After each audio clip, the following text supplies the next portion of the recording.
Testing the audio to see if the same exact settings that I use on every single fucking episode for some reason sound different, which is a common occurrence and theme in every single episode I record. Same settings, yet it always sounds different. It makes no sense, but hey, you know, look at the state of the world and look at where we're at. You know,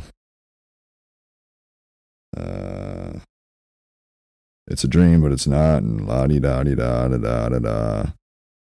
My brain, I can like feel, I like reach in my ears like with a Q-tip sometimes, and I see this weird. It's not earwax. It's not like brown or yellowish or orange, like earwax. It's like light pink, like kind of reddish color. I start to think, oh, that's not normal. Is that when my ears are ringing all the time? And then I remember, fucking idiot. My brain is being melted. Right down, I mean, even down the brain stem and the spinal cord, I'm sure. That's why I get chill down my spine every time I go out in public. So I got a neat little ditty for everybody. A little tidbit of information that I came across in my mind. It's a dark void. Dark black void of just nothingness most of the time. And then I realized, I started thinking,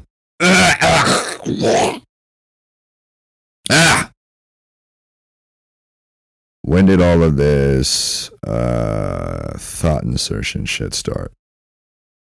And I started to realize, you know, I don't think it's always been a thing. It definitely wasn't a thing before the car accident in December of 2021. I didn't notice a single thing weird before that moment. And I've proven that that was the fake coma dream. So, in my entire life being in this purgatory, second life, you know, the two chicas, they're good. They're not going to be harmed. Otherwise, I'll kill Satan myself.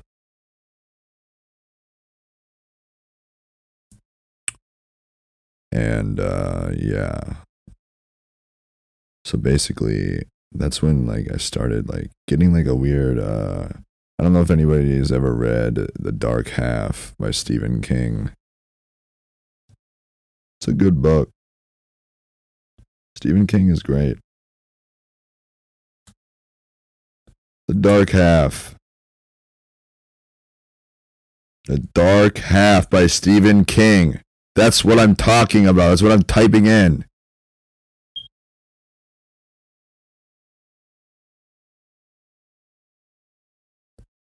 What is the book about? StephenKing.com. 1989. Good book.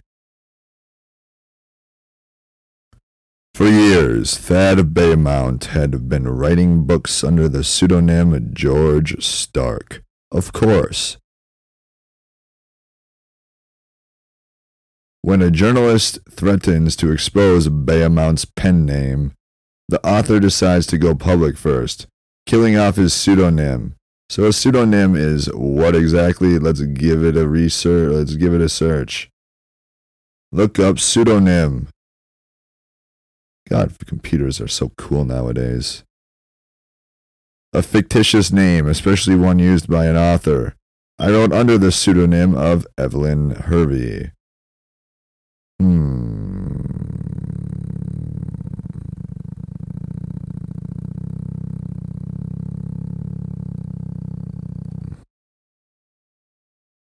Stark is... Ain't he tired? Stark isn't content to be dispatched that easily, though. I feel you there, bub. Behemoths, I'm never gonna quit or die. You don't like it? Suck the shit out of my colon. Suck my asshole. Do it. Somebody touch me. Just once. It doesn't. You just have to like put a finger on me one time.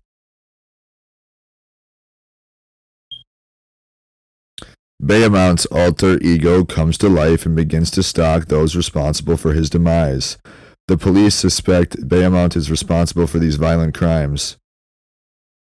From the flap. When Thad Behemoth wakes to the nightmare of George Stark, he hears birds, thousands of them, all cheeping and twittering at the same time, and with the sound comes a presentiment full of memory and foreboding. The sparrows are flying again. Thad Behemoth is a writer, and for a dozen years he secretly published novels under the name of George Stark, because he was no longer able to write under his own name. He invented a slightly sinister author biography to satisfy the many fans of Stark's violent bestsellers.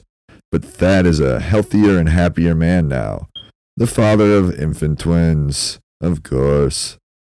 And starting to write as himself again. He no longer needs George Stark, and in fact has a good reason to lay Stark to rest. So, with nationwide publicity, a bit of guilt, and a good deal of relief, the pseudonym is retired.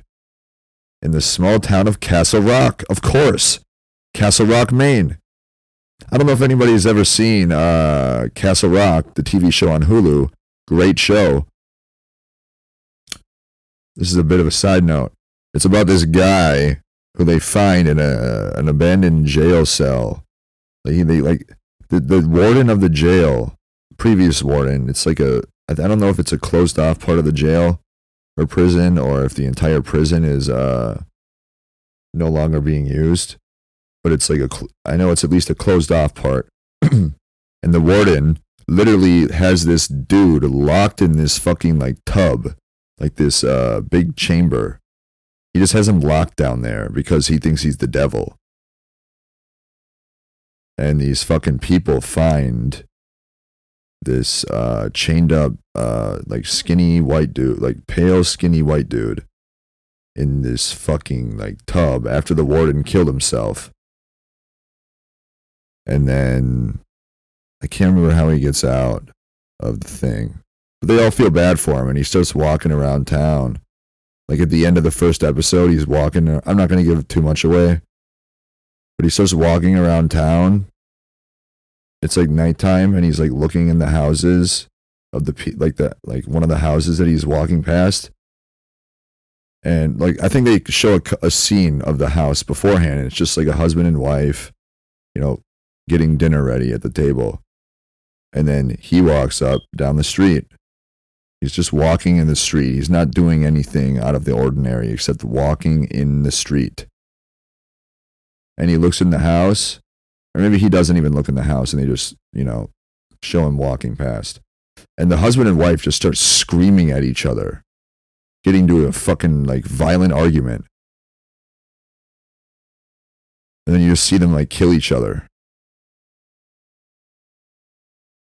And then he walks past another house, and, you know, some sort of similar happens.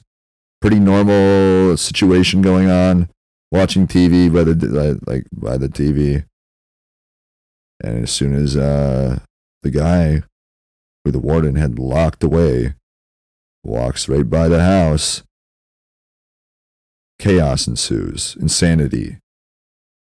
Sinister psychological torture on the people around him that he walks by. It's a really good show. The first season. I think it's based off of a Stephen King book.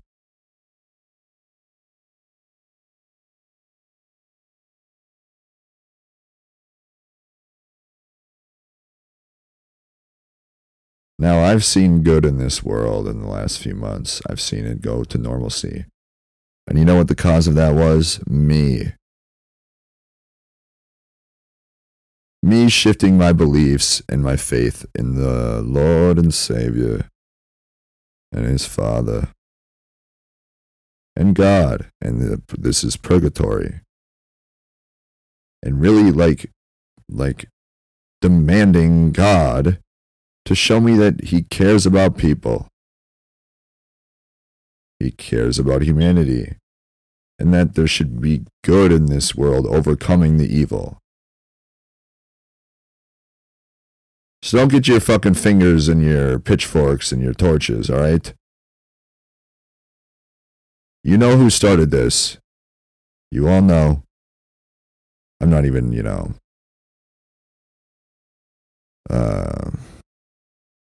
talking about whatever. But I kind of am. That's the thing. Really shouldn't be a thing. But imagine if it was all to help everybody go to eternal heaven.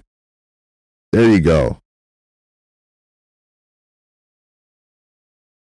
There you go. That's what it's for. Eternal heaven. So everybody gets to go to eternal heaven. Unless God thinks you're not worthy. And in that case, take it up with Him. Don't take it up with me. It ain't my fault. From the Flap continued.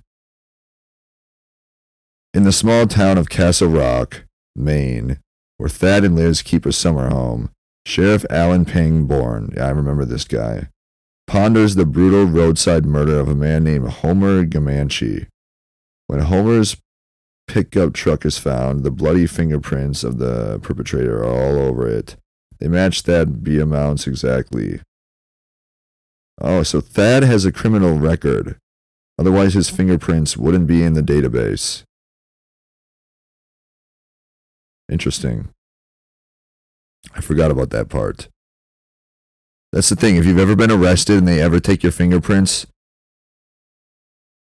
don't leave fingerprints behind if you're going to do something stupid and act like an asshole and a sociopath again.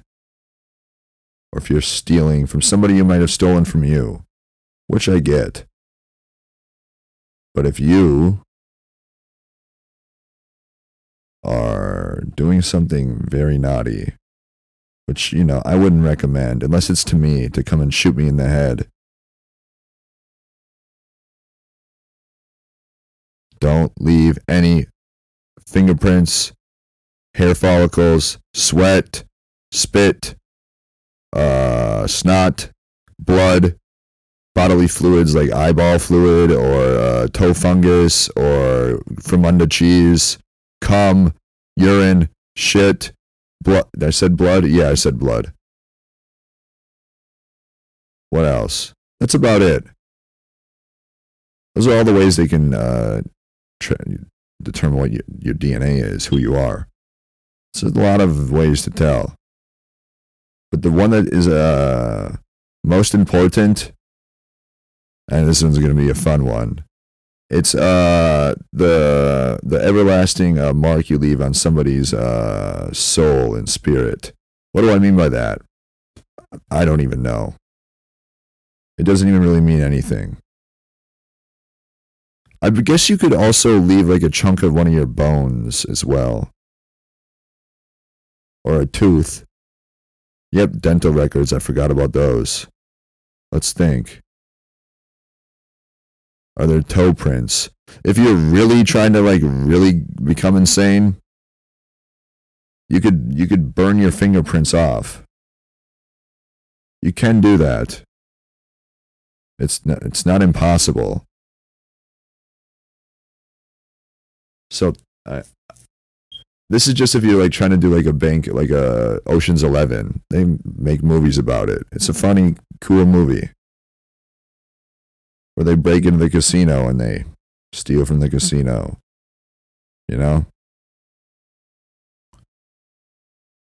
Let's just show dudes trying to escape a bear trap jigsaw obstacle course maze with a timer on it, and when they lose the bear trap, it like rips their entire body in half. Let's show that on cable television, which is what happens. They literally showed the Saw movies on like Ion TV or Sci-Fi. I'm not even joking. You can watch them, and they don't cut out. They don't blur out any. You can't cuss. Can you imagine? This is how insane this country has become. No, this kind of shit pisses me off. So, we can't say fuck or shit or damn on cable television. We can't see a tit or a pussy or a dick or an asshole. You can't even see the inside of a colon.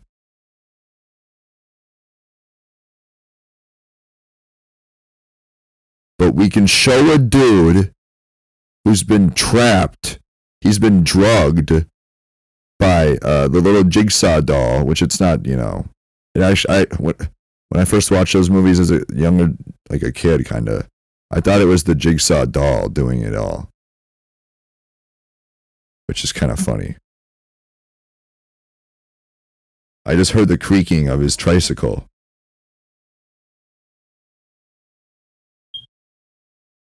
There it is. But no, I remember one of them, like the dude it's impossible for this dude to get out in the amount of time that he has available to get out before the trap. It's like not the one that rips his body in half, but it's one that like rips his like the top part of his jaw, his mouth, and the bottom, and it just rips it open with the spring loaded fucking, I think it's like a bear trap or something like that. But the opposite way. It doesn't close, it opens. So, and there's just blood everywhere, shooting everywhere, pretty much instantly. And he dies, of course. He has like 2 minutes to get out. You can't show that guy's dick. Because it's a penis, and that's a no-no. We can't do that here in America.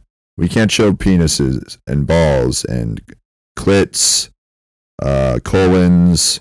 Actually, no, you can see the colon once it's been ripped from the trap of Jigsaw. You know, there's a trap where Jigsaw like rips the human body open, and you can see all the internal organs as they're bleeding out and trying to like. You can see his colon then. But you can't say fuck. Because that's a naughty word. Does that make sense to everybody? Does that make sense to everybody here listening to my podcast?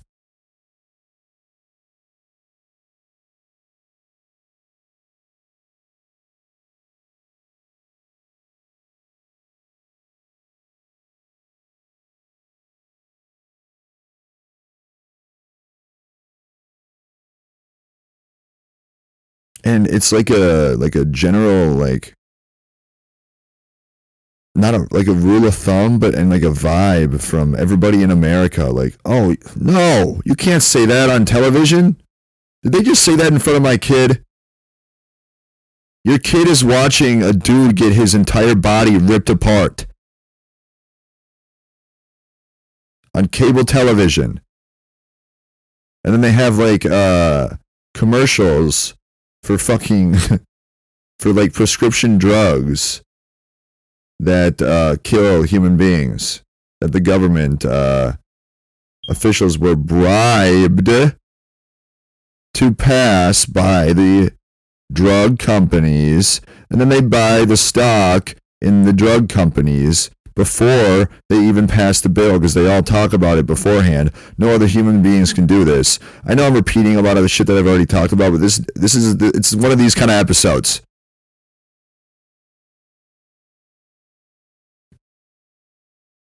So they buy the stock when it's really low, because nobody knows that this drug is doing whatever. This drug company, prescription drug company, insurance company, firearm company, like this company that makes, like, has these weird additives in foods and shit like that. Like it's really weird, like corrupt shit. But it's not shit that like you would even really like think of. Like, we're gonna pass this law and bill that allows this ingredient in, or takes out this ingredient in all of these these children's snacks all over the country. And they either buy or sell stock from the money that they're bribed to sway their vote. Really good Christian morals and ideals we're setting here. And it doesn't even need to be about religion or Christ. Just really good politicians caring about the people. So after those commercials are over, after you just watched a commercial for, what is it, Ozempic, or, I was going to say Listerine, that's funny. I need to drink an entire bottle of Listerine so I can overdose and die. So I don't have to deal with this hypocrisy and this retardedness. Retardation, one of the two. Listerine. Yeah, I haven't brushed my teeth in a while. You know why? Because I don't have to, I don't want to. You think I give a shit about your opinion or anybody else's? No. You want to keep bringing it up? Bringing it up? Oh, I'll show you how I really don't care. At all.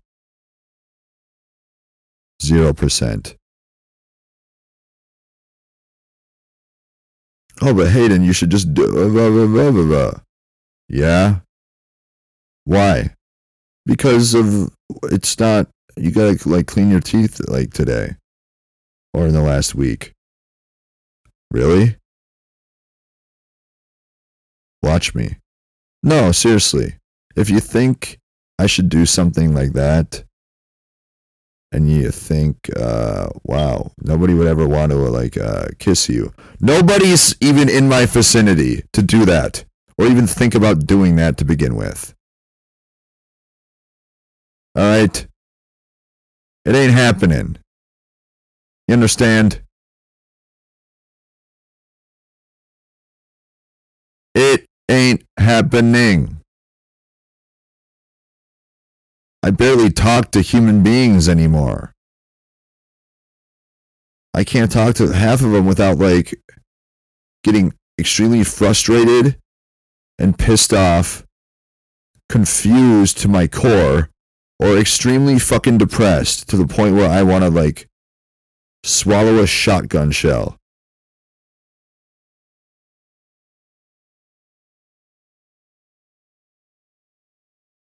But I think, man, what if this is happening in the entire world? All the fucked up shit. Yeah, it's happening, folks. And nobody should ever be fucking brainwashed or fucked with in their heads. Ever.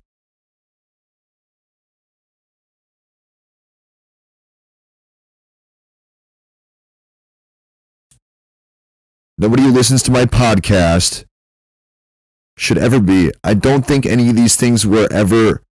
I never thought any of these things were actually real things that were happening. Until a couple of months ago when I realized what the fuck was going on. I realized, nope, fuck that. Hell no. That's so fucked. And you know what I said, like, that night? I was talking to... back then I thought it was the simulation still, because I'm a fucking idiot. My bad, God. Alright? Lay it on me. I get it. I get why the continuation of all this, because I didn't, turn to faith or whatever.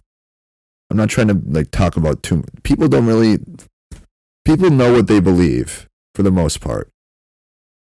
I thought I did. So I guess, obviously minds can be changed. People can change their beliefs once, when you see the light in heaven and you respond to God not quite correctly,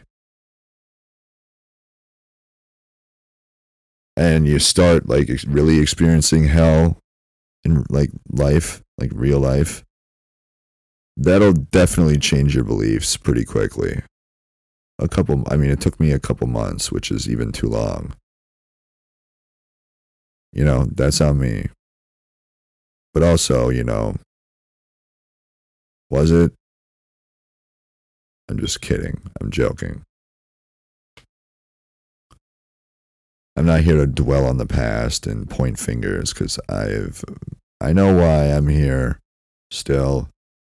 I know why all the bad shit.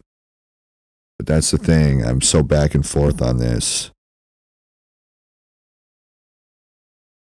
I'm just so back and forth for a couple of reasons.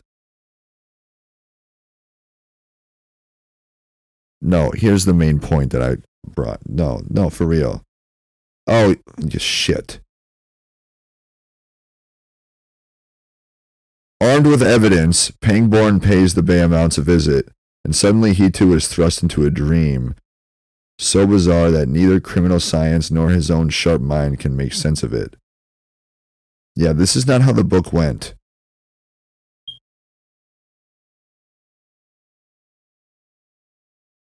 At the center of the nightmare is the devastating figure of George Stark, Thad Beaumont's dark half, impossibly alive and relentlessly on the loose, a killing machine that destroys everyone on the path that leads to the man who created him.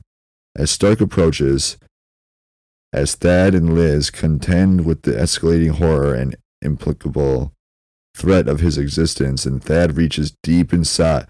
He reaches deep inside of his own mind to mount a defense. Forces gather in the air above Castle Lake. Outriders of the dead to the land of the living. To whom do they belong?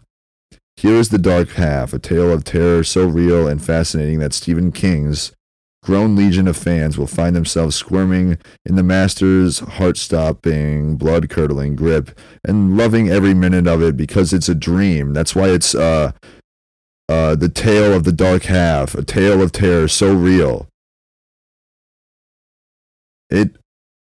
I read this book. There was no dream involved.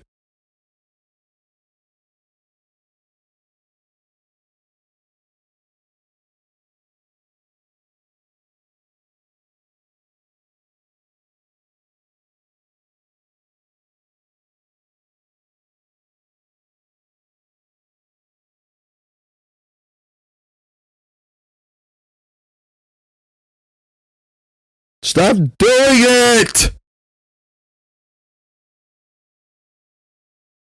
Stop doing it to people! I'm not gonna be a fucking no. Because I give a shit about people. I really do. That's why I'm so pissed off about all of it. I may not seem like I'm pissed off sometimes, but that's because I've just become so accustomed to seeing change, like positive change and normalcy, and then seeing it so many times, like seeing it go back to coma dream subconscious shit and simulation like control, which I've disproven both of them. So those two, simulation theory, coma dream theory, were the two things that were keeping all of that in place. And I've disproven both of them. So back when I figured out that what was happening, I know I'm talk about the same shit all the time. Don't like it? Go listen to one of the other 600,000 podcasts in the world. When I was 5 years old, I always wanted to be a radio talk show host. So you're welcome, podcasters.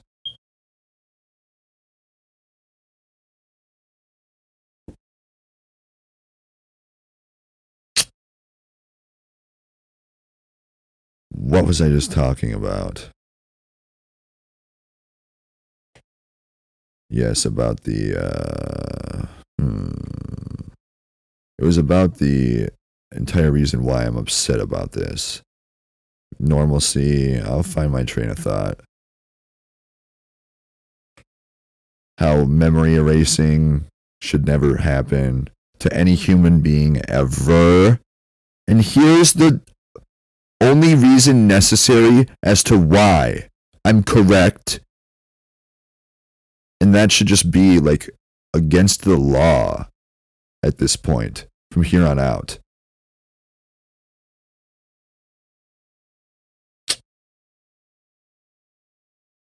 Just over a year ago, when I was listening to a lot of podcasts and I was trying to figure out what was going on with this world, because it was buildings and the environment and inanimate objects around the world, like the streets and the lights. I mean, I would literally like fix the roads with like a joke or a thought I had. They'd become like perfectly new roads with no construction being done. So I thought, you know what, that's kind of intriguing and interesting. It really was kind of fun. That part of it was trying to help my community. And I started listening to podcasters. And the most reasonable and logical explanation for me that made the most sense was a simulation. Because how else is that kind of shit even possible? It's not possible in the real world.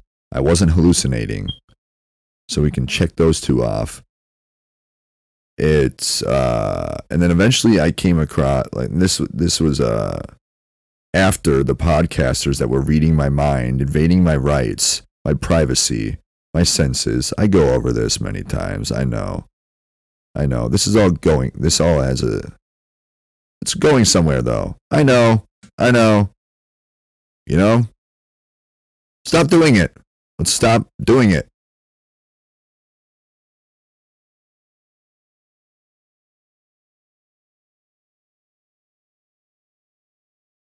And they mentioned simulation theory and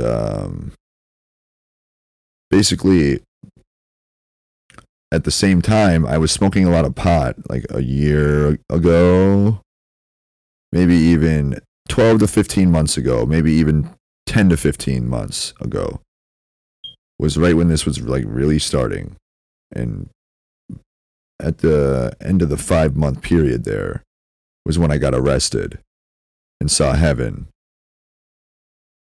We're not going to go another 4 weeks. Or 8 weeks. Got it? No. Got it? Not doing it.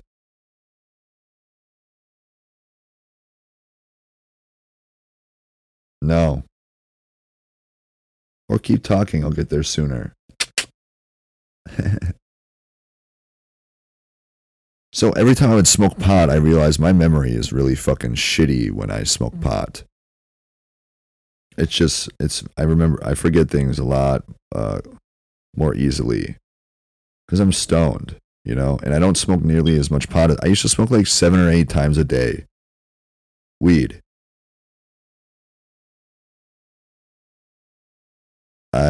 I mean, honestly, I've probably smoked like 10 times this entire year.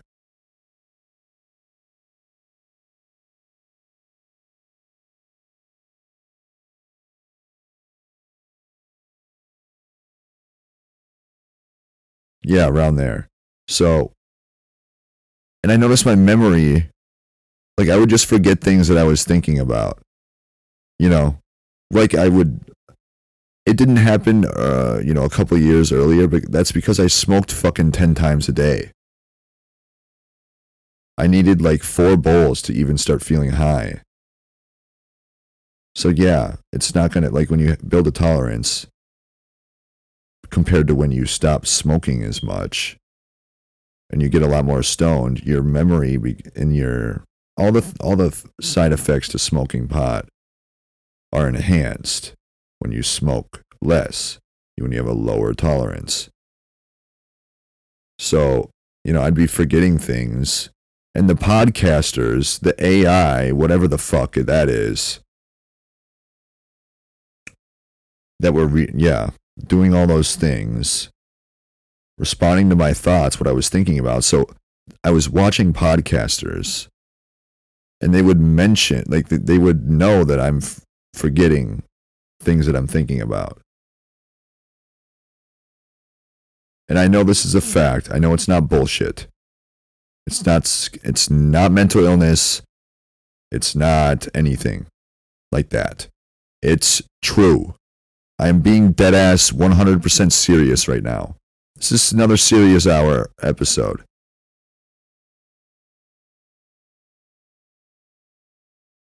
They would see that I would forget what I was thinking about in terms of certain topics or subjects, some of them important, mind you.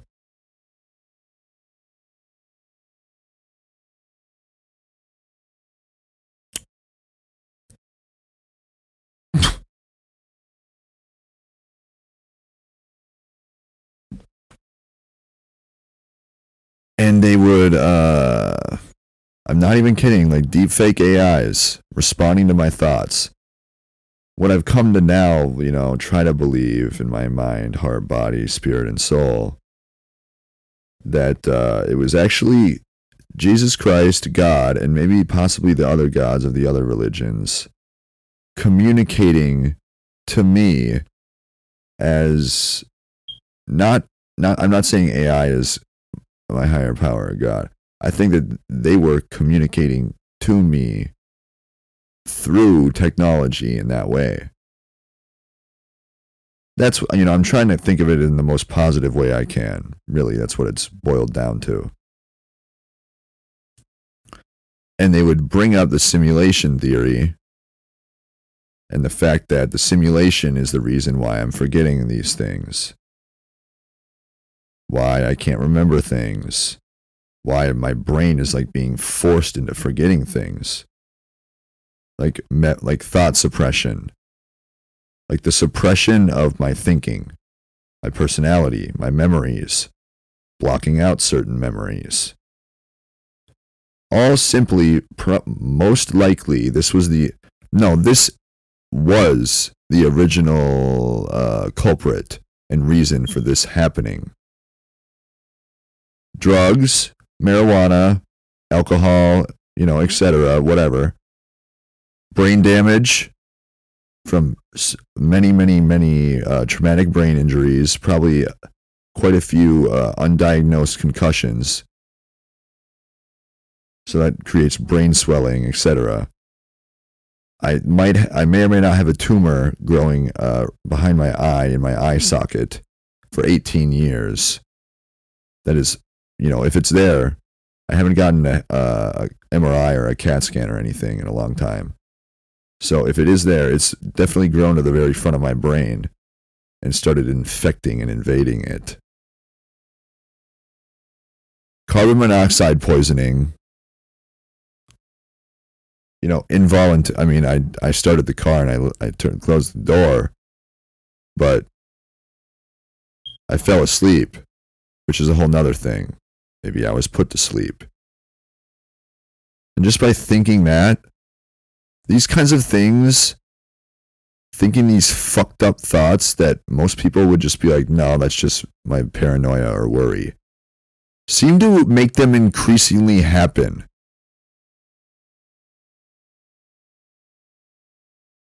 So those four things: drugs, brain damage, tumor, carbon monoxide poisoning, which, the carbon monoxide poisoning obviously affects the tumor and the brain damage, and the drugs to cope with all of that. So that was the original reason and culprit and guilty member. Guilty party. Those were the four reasons why I would forget things. But the internet and the deep fake AI is responding to my thoughts and completely unconstitutional, invasive, not right ever.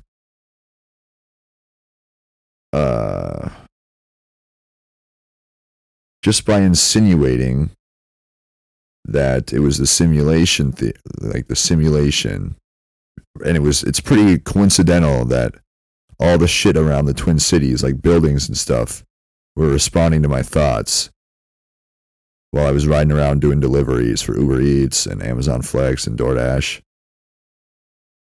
I was trying to help the community somewhat back then. I also thought it would be kind of funny to make all the buildings, like skyscrapers and tall buildings, glass windows. It's funny. And they did. They even added with no construction at all, the hospital, right in St. Paul there, what is it, right off of 94 and 35, they added an entirely new wing and section of the hospital with no construction at all. I'm not even kidding. Does nobody notice these things?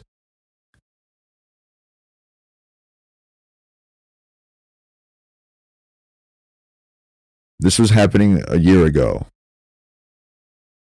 So just instilling that thought and idea into my head about the simulation, erasing my memory, and me being worried about that, obviously, of course I'm worried about it. Because reality and inanimate objects and physical buildings and shit are reacting to my thoughts and my words and my jokes, etc. They literally were. While that's happening, so I know that reality is being affected by my thoughts in my brain, in my mind, my words, my writings. So when I'm inserted or given the idea that it's the simulation erasing my memory, which I also attributed to all of the things happening in the Twin Cities, obviously, I'm not going to think that it's like God and Jesus Christ fucking with me for fun. Or even, why would I think that it's Satan in hell? Because it wasn't hell back then, before I knew the extent of all this really fucked up shit.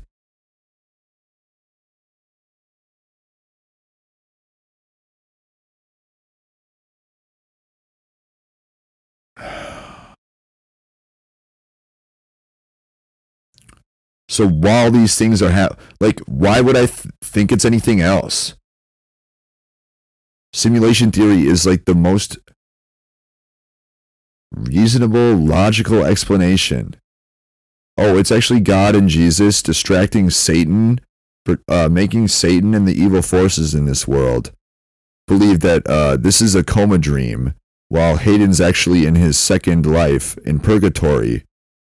So after his car accident, we're going to make it seem like he's in a coma dream to confuse Satan and distract Satan so good people can get into heaven without taking their free will or free thought or free speech, preferably. Obviously, no. Not preferably. What's the word I'm looking for? It's required. So, why would I think that? Of course, it's simulation theory. Like, that's why things would just pop up out of nowhere. Cars, things like that. It was literally happening all the time back then. Back when I left the house. I mean, all the shit going on in the fucking Twin Cities, like all the buildings and small businesses, everything. Most of them are because of things that I was thinking about or joking about or talking about or writing about.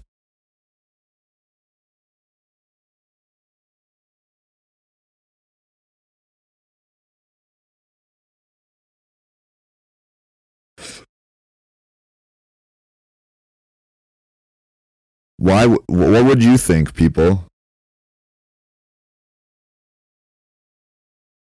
Would you think that, this is why I'm so goddamn fucking pissed off, and I will not stand for this shit anymore. I tried to get rid of all this fucked up shit when I knew I had influence, unfortunately, you know, I don't want to control the world or be like God or anything like that. And this is where the coma dream shit comes in.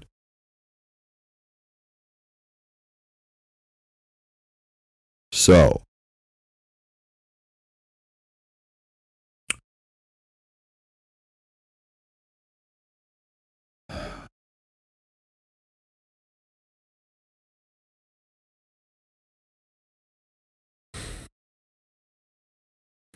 what would you think, folks? Would you think, oh, the world and inanimate objects, buildings, things like that, after the people in my life that I love the most and care for the most, seem like they're trying to like cancel me and make me become homeless or get me to shoot up a school or a mall like a lot of white dudes are doing in this country. After everybody's kind of acting weird around me, I think they just want to cancel me and they want me to fucking leave the state. That was the vibe I was getting for a while. And I brought it up to quite a few people. My mother, my two neighbors, and my other two neighbors, and who else? Not many other people. But those were like the 5 people like closest to me at the time. Probably still are. And they all denied even acknowledging what I was even talking about. They were like, what are you talking about? No, we're not doing that. No, we don't have a problem with you. What's wrong? I brought it up a couple dozen times to all of them combined.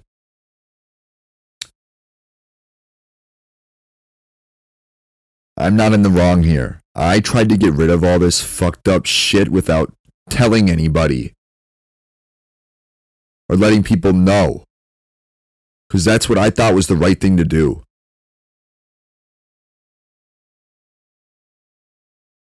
And when I first figured out in March or early April about how severely fucked up this shit was, I said, all right, so all of these schizophrenic, paranoid, delusional thoughts that I've had roaming around in my skull for over 2 years, making me think that everything's about, every 5 seconds I was inserted with thoughts and beliefs and emotions that I don't really have or believe or feel or assume. None of it was me.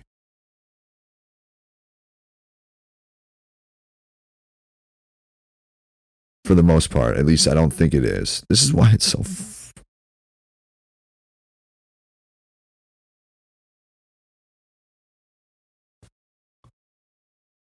And that night I figured out, I was like, holy shit, that's not, yeah. It scared me.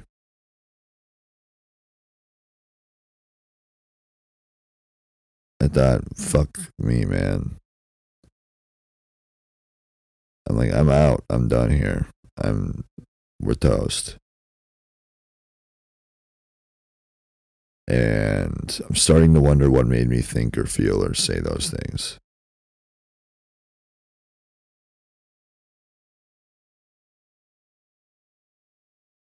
And I said, you know what? Obviously, Hayden Meyer, me, is pretty used to having this kind of shit happen to me. I'm pretty fucking used to having these things happen to me. Being inserted with mental illness after talking about them into a microphone. That's literally what happened. I never had really many of those mental illnesses until I talked about them into a mic.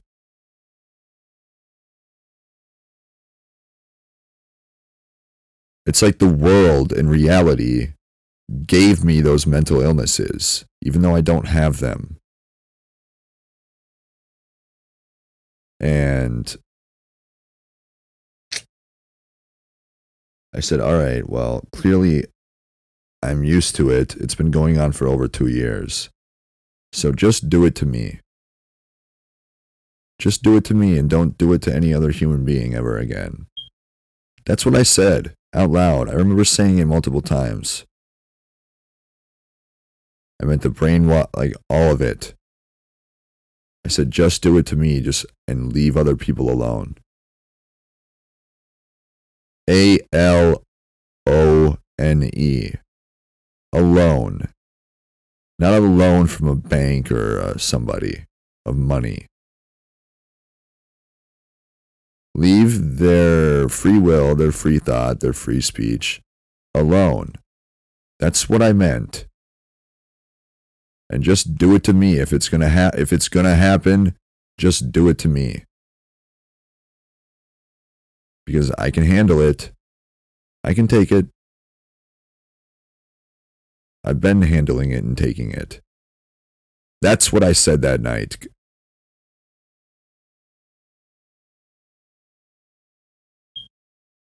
And how did that work out?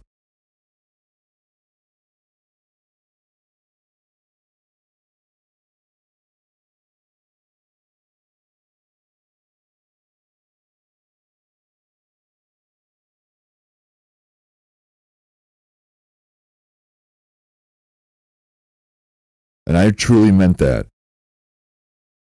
I really did. Why would I think a year ago that those things, I thought, and then a little bit later, I heard of coma dreams from the fake research online about coma dreams. I'm pretty sure they're not even real. I don't even think it's possible to dream while you're in a coma. Your brain is functioning at like it's like 10 to 30% of a normal brain functioning. It's like my brain right now, if I went into a coma, my brain's functioning at 10 to 14% right now in this body and in this skull. So if I went into a coma, it'd be functioning at 1 to 5 at the most percent functionality. I can barely even dream now. They're all discombobulated and foggy and shitty, and I don't really remember any of them. None of them make sense either. Like, at all. None of them make any sense. So to think that I'd be able to have a coma dream with the entire world consisted of the coma dream world for 25 and a half years is impossible. But simulation theory and coma dream, from the research that I read online, which was probably fake, it said that people would be able to alter reality with their thoughts or their words.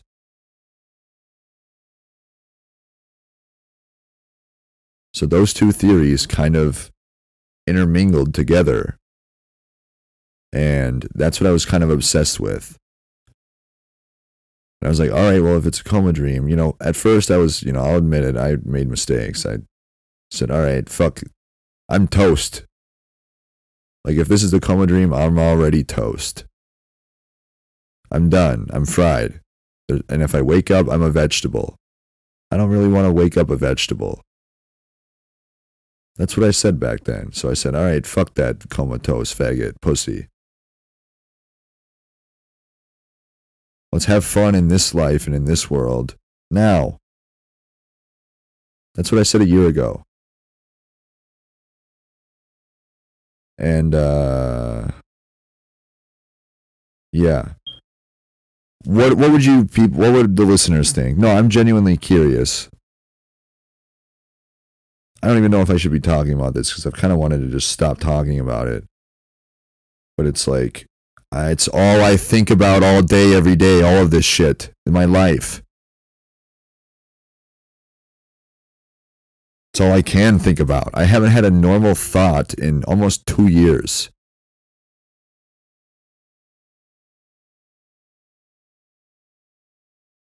But these are the things most people probably wouldn't be able to handle mentally. They wouldn't have the mental resilience to keep going.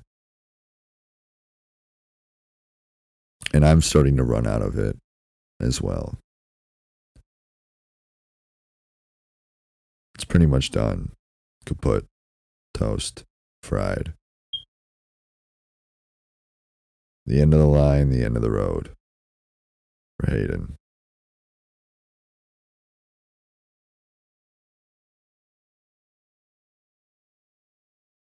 I was going to talk about fucking sports betting in Minnesota.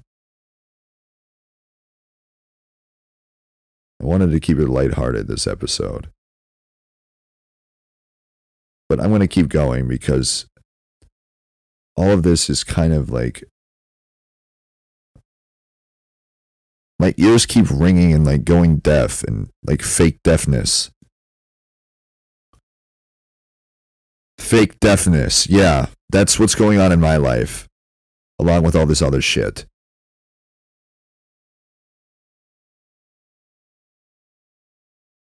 Being threatened with fake deafness.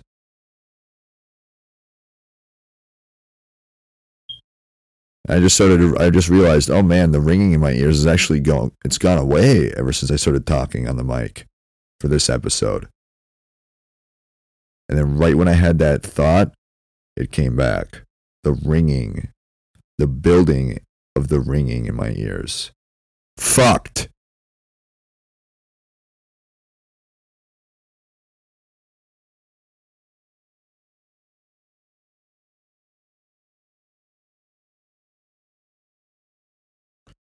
So, folks, what would you think, genuinely, if listen to all of my episodes, and then if you are at this point of this episode, we're almost at an hour already. Good.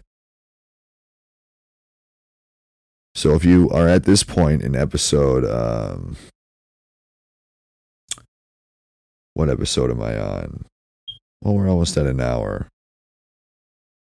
So if you're at the 57-minute mark on episode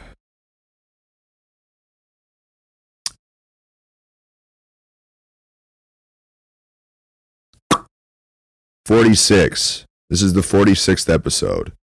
Well, I put out another Coma Dream Lamb episode because the audio sounded like shit in the first one, and I was going to do that for all the episodes and put a disclaimer at the beginning and then delete the old ones.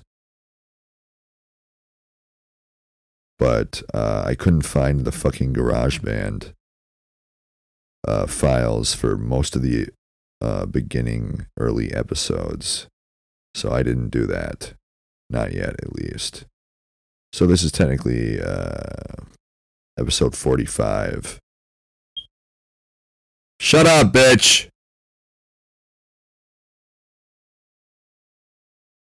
So if you're at episode, 46, if you count the repost, there is like a 10-minute added audio clip of me talking at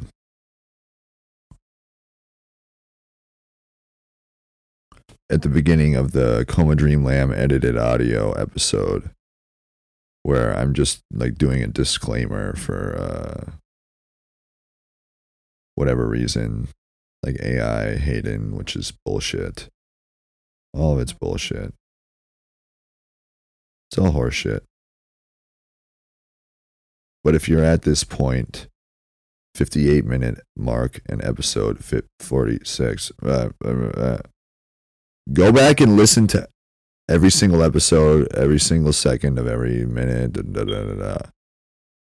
If you're wondering, like, okay, Hayden, we don't have enough context to what you're talking about.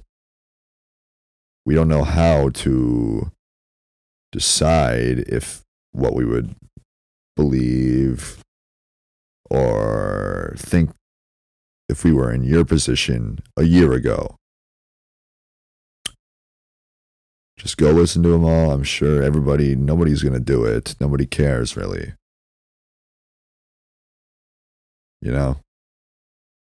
And that's not me speaking that into reality and truth, because it's purgatory. So, reality in the world, specifically people, should not be controlled by anybody or anything. Even God. And Jesus. Or Satan. It's all fake coma dream bullshit. I get it. I get it now. God, man, this episode's fucked. But that's the thing.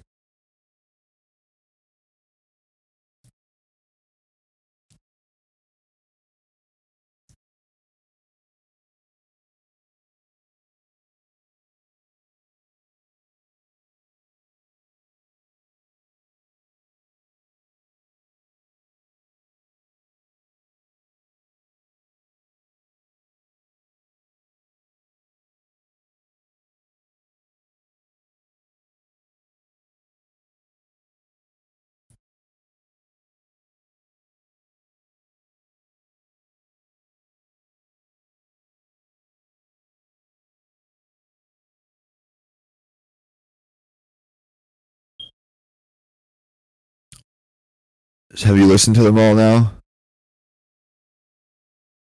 Are you back? Well, here are the two, really, the two. This is what I used to think it was. I mean, I don't know why anybody else would think otherwise, to be quite honest. That it's a coma dream, simulation combination, transgender transformation of the two realities, which is why I couldn't wake up or communicate with my comatose self, or I couldn't really get a grasp on why I couldn't get anything to go my way. And I thought that was because the simulation didn't want me to wake up from the coma.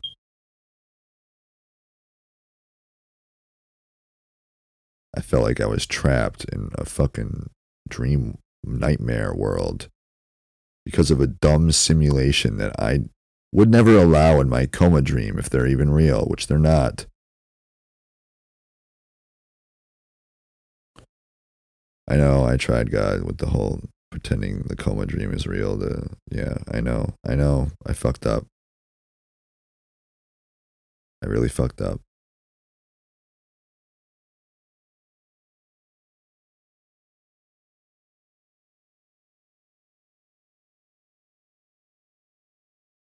And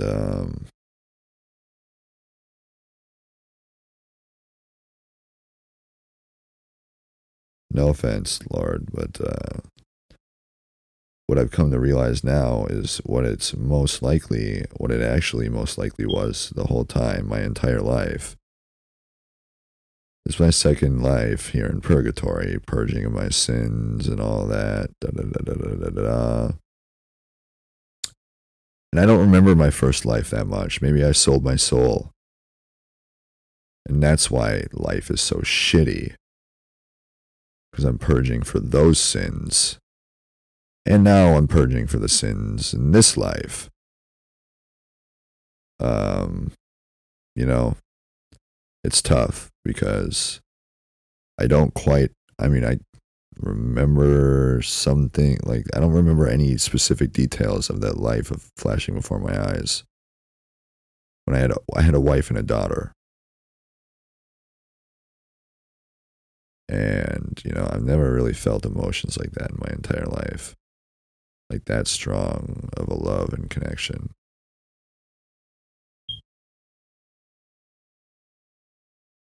And, like, not even for every single family member in my life here in this world combined. So, yeah, they're kind of important people to me. Um,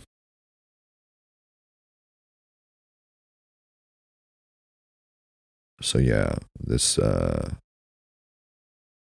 after my first accident, that's when things started acting as if it was a coma dream. And now I have come to believe that it was actually God and Jesus distracting the evil forces in this world, specifically Satan, into staying fixated on my life here in my purgatory life while I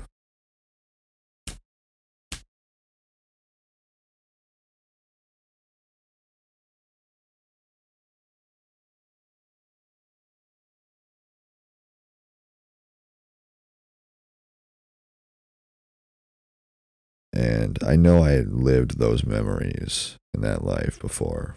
I know that. That's what I'm deciding. I didn't die in a car crash. I didn't even get knocked unconscious. I've actually disproven that as well. I don't remember exactly the specifics, but I've disproven all those deaths possibly being true. So, yeah. I believe that it's actually been God making Satan believe that this is a coma dream for almost 3 years. 2 years and 8 months. So that would be 32 months. It's been, yeah. My favorite number is 23, so yeah. Go listen to the episode 25 where I just talk about the lottery the whole time. That one's actually pretty funny.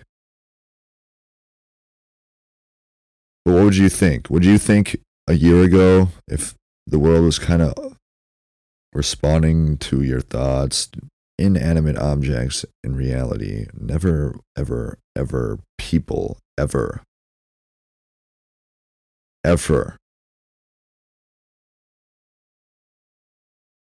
Like things like that, my memory becoming hazy and foggy when I would smoke pot, and the internet bringing up the simulation being the reason for that, erasing my memory. And just by me thinking that that might be possible, possibly made it true in all of humanity.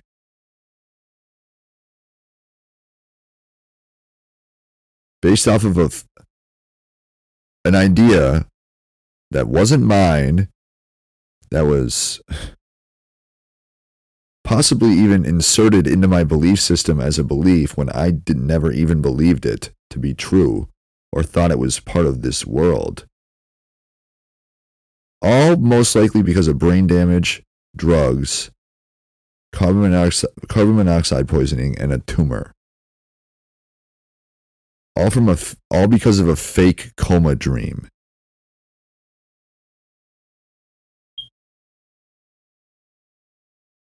So none of those things should even be part of this world anymore, is my point.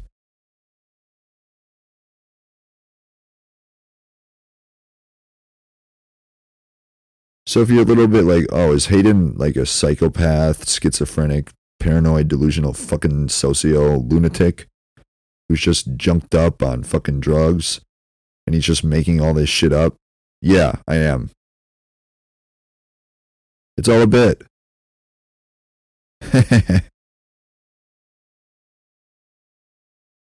It's a joke. I'm kidding, everybody. It was all a bit. All of it.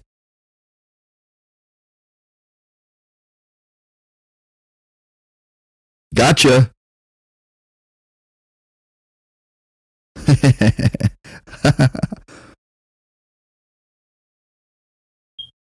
It's a joke. It's a funny. I'm goofing. None of that was true. Ever.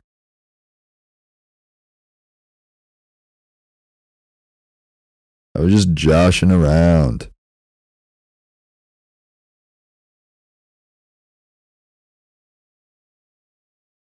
Maybe, not the funniest thing in the world, but that's comedy, baby. You can't tell me what's funny.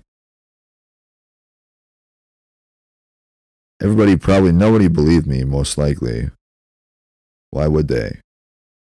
It's the paranoid delusions and talkings and rants of a paranoid schizophrenic who's on drugs.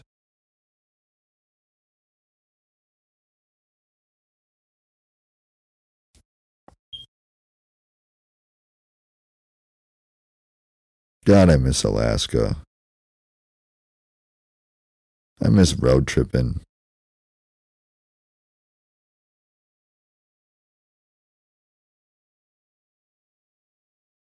It's pretty pretty good idea for a TV show, though. That's part of the reason why I did it. So my family could make money upon me ascending into heaven. So family, have a way at it. You could sell it to Hollywood for quite a lot. I don't even know if I'll be able to do that. I don't know how much time I got left here. It doesn't mean I'm going to die and go to hell. I'm actually going to heaven in the light. If you see the light, trust me, you don't want to go to hell, folks.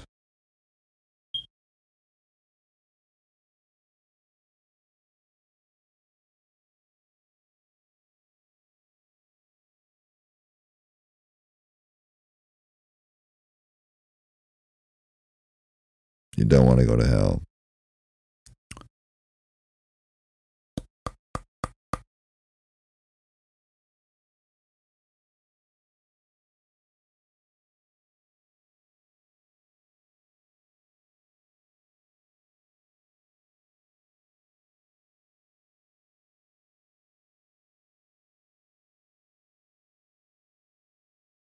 I'm gonna be me. That's my lane. You got it?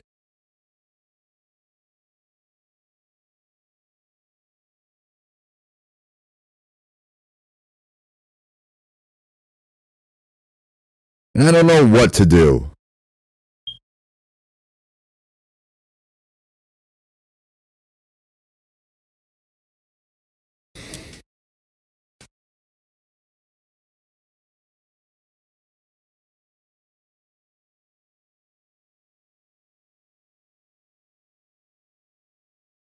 It'd be nice if like one thing would start to kind of go my way, like the constant ringing in my ears, not being part of my life anymore. Then I could be like, all right, man, damn. You're right, God. I believe, it's not that I don't believe in God. I do. I believe in God and Jesus. But it's that I can't stop thinking about this shit, and I can't stop thinking about the vision of the light. That was real. Of heaven. This episode probably won't even be released. Yeah, I don't even know what to do. I don't. You know, I'm stumped. Truly, I'm at a loss for words in terms of how to proceed with this.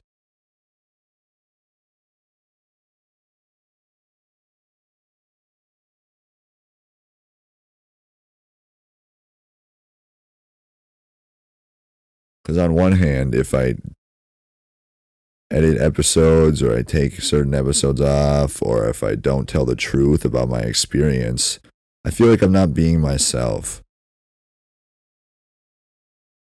I feel like I'm not being me, and I'm hiding for some reason. And that's not what I would do. But also, the truth is a bit morbid and bleak and dystopian and really fucked up. And most people would have committed suicide if they lived my life and they knew the things that I knew are true. That's why I wanted to see normalcy.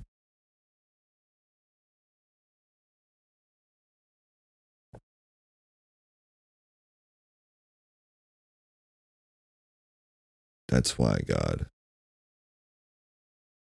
I wanted to see society like start to go back to normal.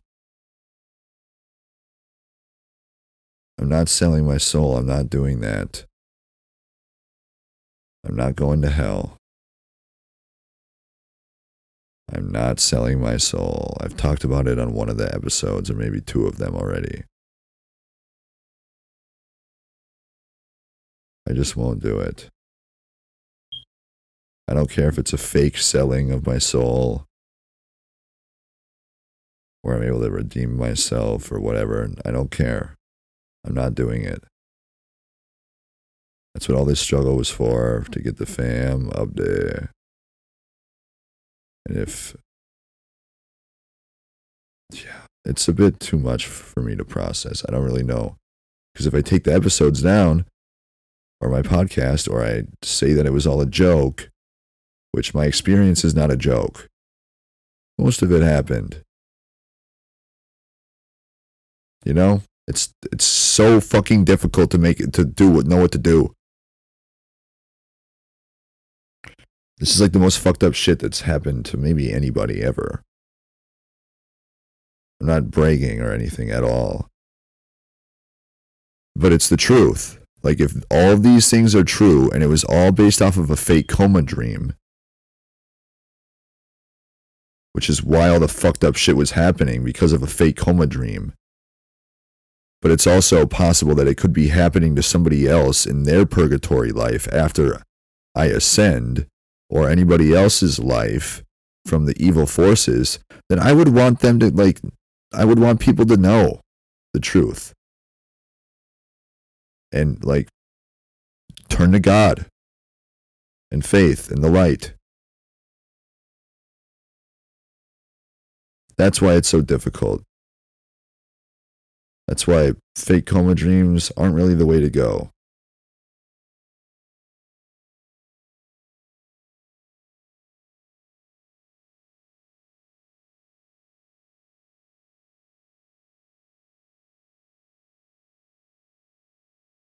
You know,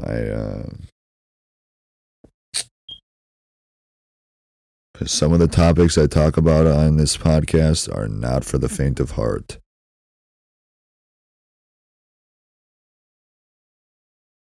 And there's some things that I don't think I'll talk about to anybody ever. But then if I take the show down, or take certain things out of my podcast that's about my life and my experience, then that would technically be considered me selling my soul, because I'm hiding the truth from the masses and the public and my family, friends, etc. And I'm not selling my soul. I'm not going to hell. So it's a big reason why I want to just leave my podcast the way it is. I don't need to pick a lane or be funny or all the time and joke about everything, because nobody, not even stand-up comedians, joke about everything. But, you know, I am somewhat, somewhat worried and concerned about what certain people might do if they hear this and they learn the truth about my life and my experience, and they realize how bleak and dystopian the world truly is. But I'm doing it out of the, like, goodness of my heart, because I want people to turn to God and faith if they ever have anything like this happen to them. And if I'm, I want to see AI put to death, like the invasion of people's privacy and my privacy. And I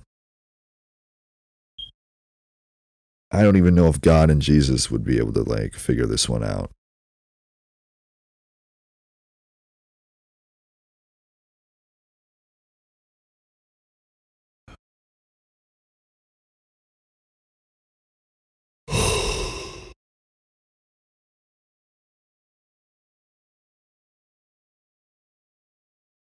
And the other part of me is just like, Hayden, just have faith. Just put it out, and this is your life. It's who you are. Who cares? Have faith that it's all going to be okay.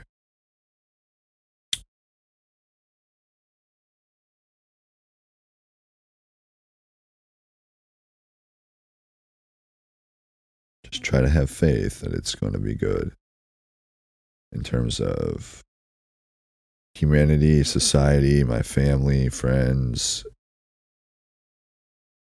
Because I'm going to be leaving this plane of existence here soon. I know it.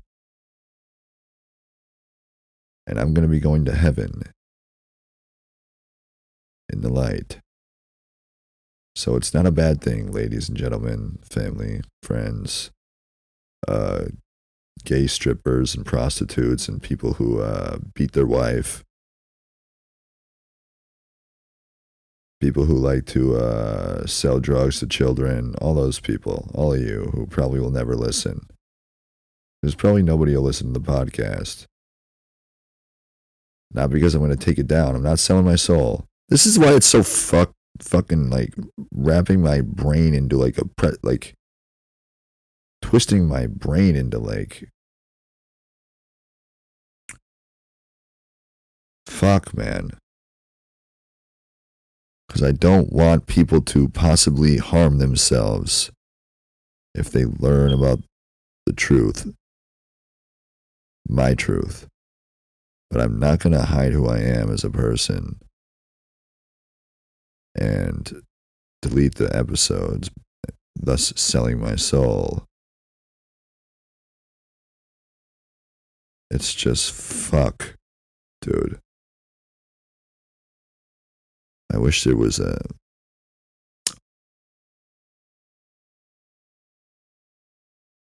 I wish there was a concise, like, simple explanation where I didn't have to like. It's an impossible decision to make, to be quite honest. Not because I'm afraid of what people would think about me or my family. I don't give a shit what anybody thinks. I'm concerned about people's like lives, humanity, and specifically and most importantly, like my family's eternal life. I want them to believe that God is real and turn to God and all that gay shit.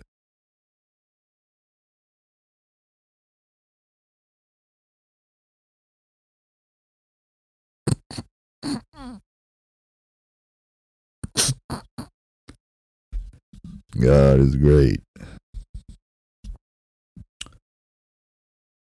I think the best thing that could possibly happen for my family to believe, like without a doubt, that God is real, is if I locked myself in my apartment with all the windows locked, the padlock and the slide lock on. Then I slide lock my bedroom door and lock the bedroom door. And eventually they'd storm in here and try to like find my body.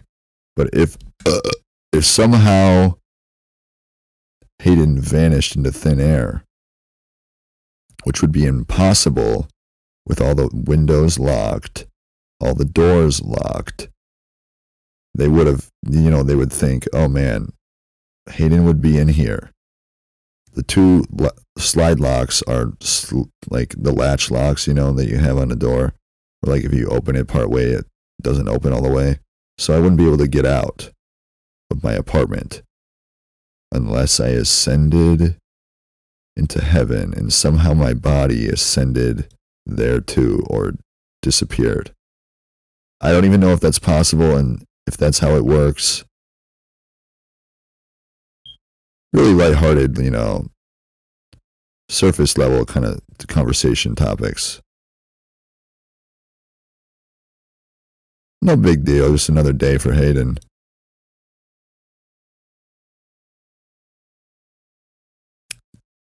But I think that would get them to definitely, without a doubt in my heart, mind, body, spirit, and soul, believe in God and that Hayden was right about this being his purgatory life. And that's why he just disappeared like a magician.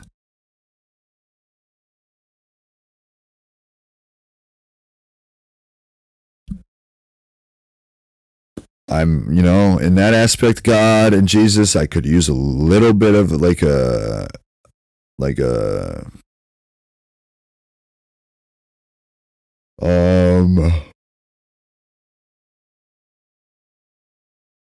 little bit of guidance and assistance whenever is most convenient.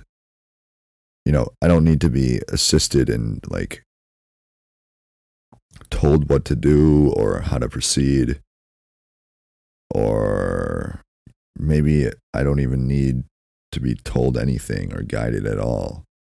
Just have faith. You'll be fine. It's kind of a heavy topic.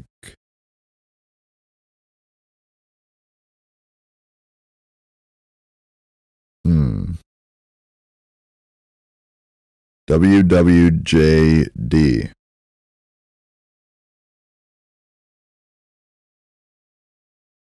What would Jesus do? I think Jesus probably would have killed himself a while ago.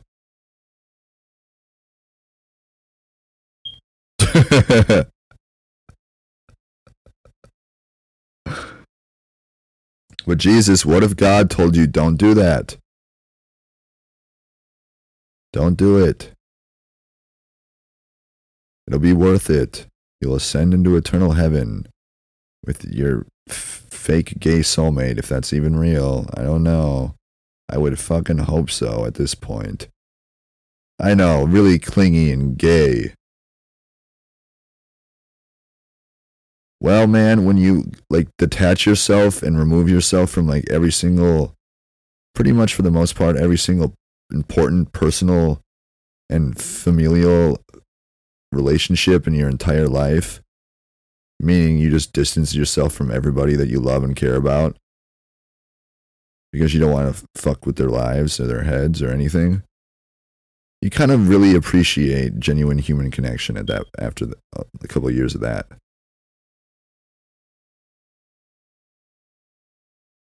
You kind of just hope to God and pray that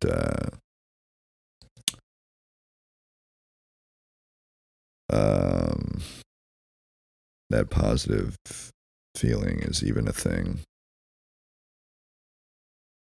It's real. It's possibly real.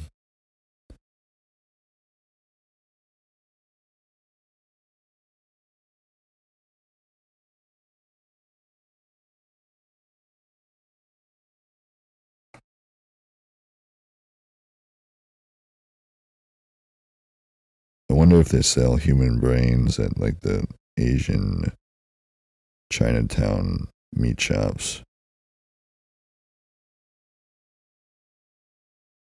Maybe I could donate my brain to them if there's anything left in it when I'm done.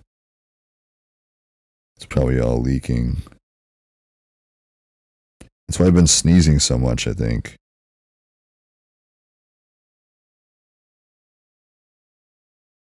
Why I've been crying a bit here and there. It's probably all the brain fluid. Trying to find a way out of my skull cap.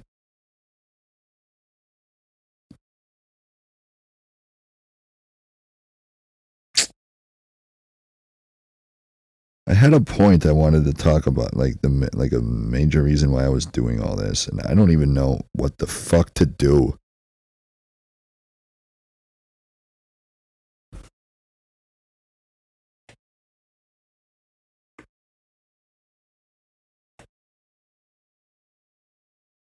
I don't know what to do with my journals. I have like 1,000 pages of writings.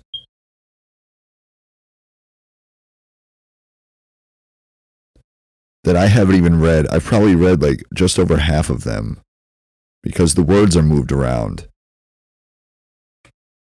based off the fake coma dream. Sorry, God, I couldn't sell it. I couldn't, continue the act any longer. I'm sorry, man. No, for real. Kind of mad at you, but I'm also like, I get it. Eternal heaven, it's actually worth it. And when you think about that, it's really worth it when you think about that.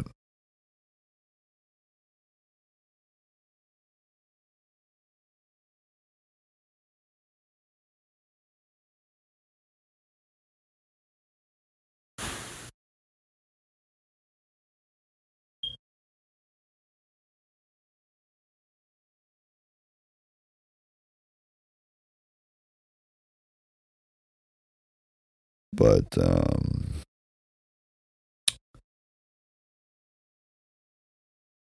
Oh, yeah, that's right. There it is.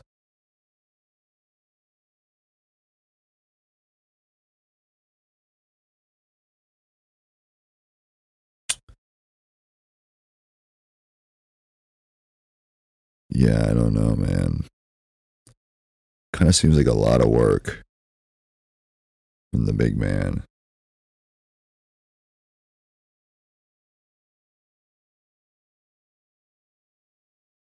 Seems like too much work. Like, why?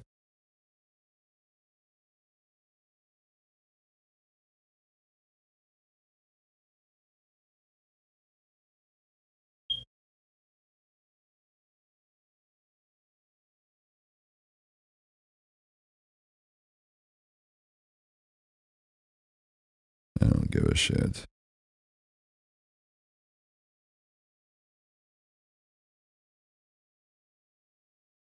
You're welcome.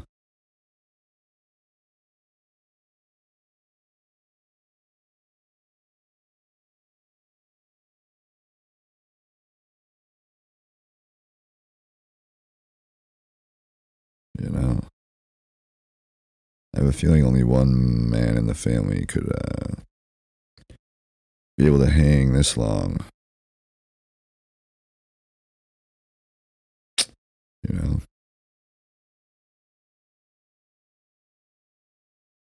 all jokes aside, I feel like everyone in my family probably would have killed themselves by now.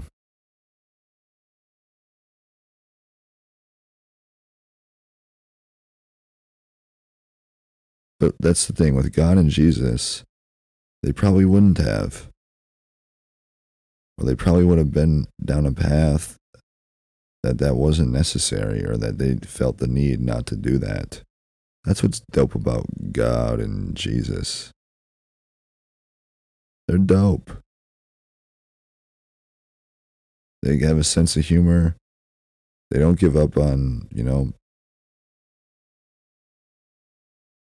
stubborn, close minded people like myself sometimes, who may not have always been faithful, or, you know, even open minded to um, being wrong about a lot of things in terms of like faith and all that. I thought I was dumb for a long time.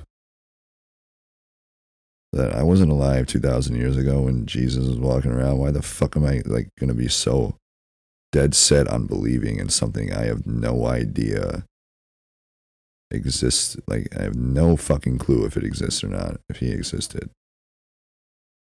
Why would I be so dead set on a belief system or a religion ever? That's where the connection, the telepathic connection with God and Jesus and whatever. If you follow a different religion, go for it. I'm not telling you to fucking. I don't think it's really like. I don't. I feel like if you're a Christian and like, I don't think any of the like all the religions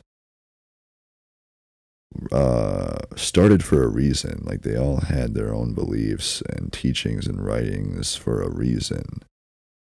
It's not like they all just are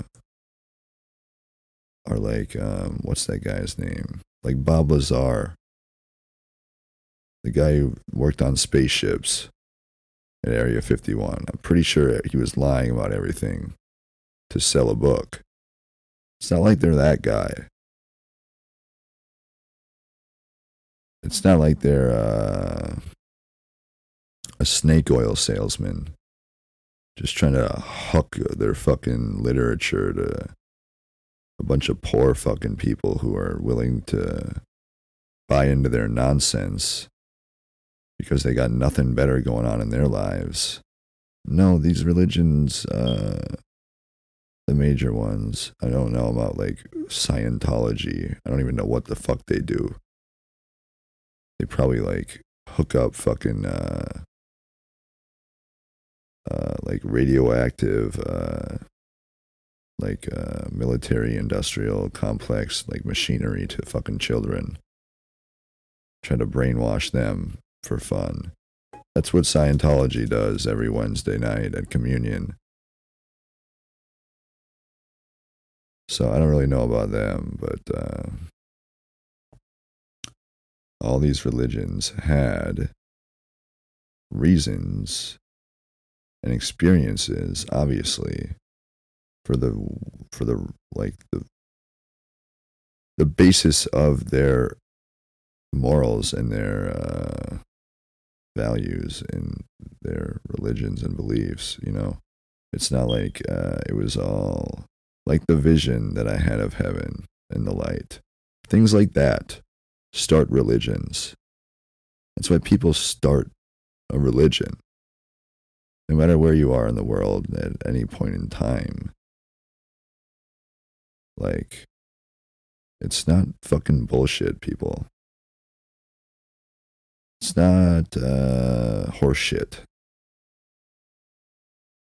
Which is pretty, you know, I've done a completely 180 on all this shit. Like a year ago, or a year and a half ago, I would have just fucking shot it down instantly. No fucking way ever.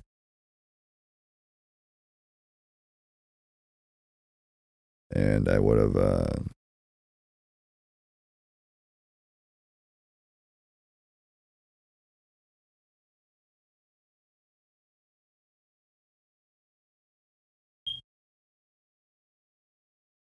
I wouldn't have believed it if I hadn't have seen heaven in the light and on the clouds and the choir singing, sitting inside of my mind and my soul, levitating into the light with a very dim light in the ceiling of a jail cell. It was so dim, it was the most dim, unbright light I've ever seen in my entire life. But as I was levitating, my entire vision, peripheral, was all white, bright light everywhere. So that's what you're ruining. There were clouds and fucking like a church choir singing. Oh. I saw like a wall of like a mirrors or glass windows, probably from that moment in Infinity War and the buildings, all the glass window buildings. Even that made noise. I talk about it many times. And on the other side, all of the senses connected to the memory of that 1 minute vision or near death experience, even though I wasn't dying, I wasn't near death at all, not even a little bit, not even close to it. I was in a hospital bed and there was a fat woman laying on me. Like a bit too obese, if you ask me. You can tone it down a bit.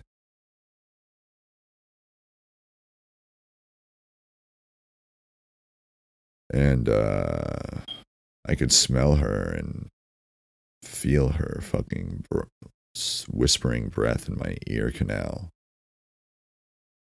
on my earlobe.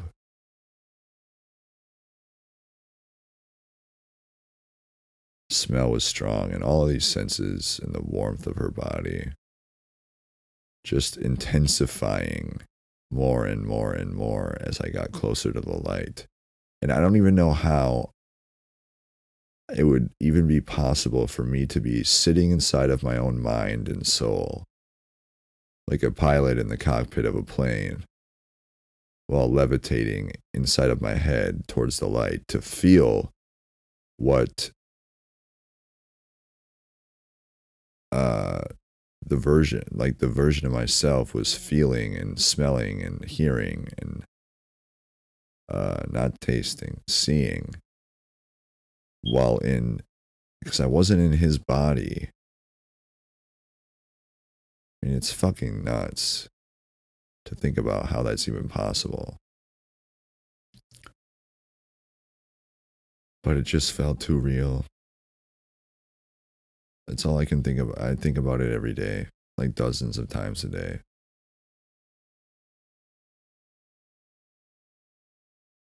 I mean, I'm ready, you know, God. Maz Kanata, you fucking raisin fuck. Stop, dude.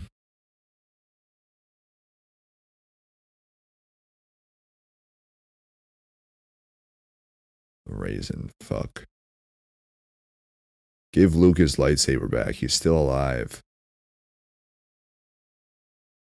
He's still alive. He didn't die, Maz. Oh, the smoke detector. Always beeping and beeping and beeping.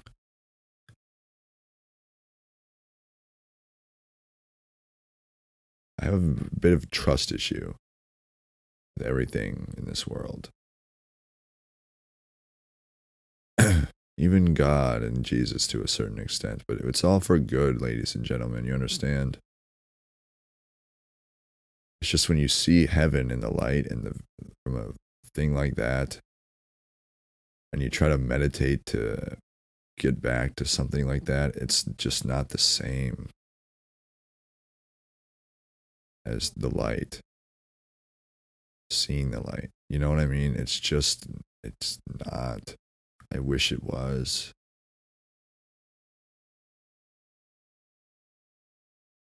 I mean, it's like the most life-changing thing that's ever happened to me in my entire life. And I'm not in a coma dream.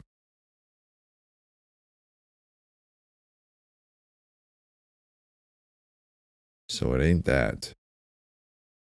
I'm not doing that. I'm not doing brainwashing shit ever. Not doing predetermined futures and lives. And it needs to not be a coma dream because I've disproved it. And I need to know the people in my life here in this world are not just going to die in my head or like not exist. I've disproven it. Just the way she is. It's the way she goes.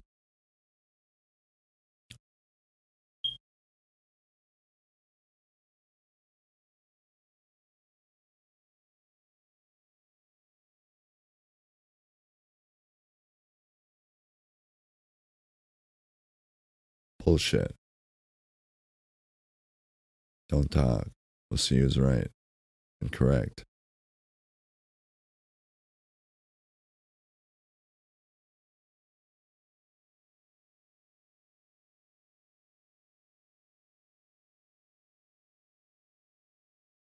God. My head's been too fucked with. You know, I just want to have a vision. Why can't you just do it when I'm sleeping?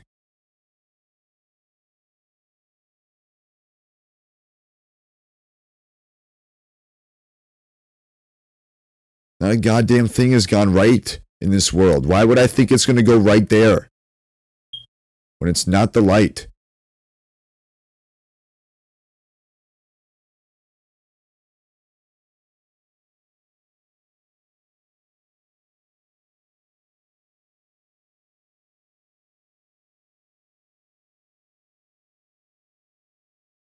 Dude!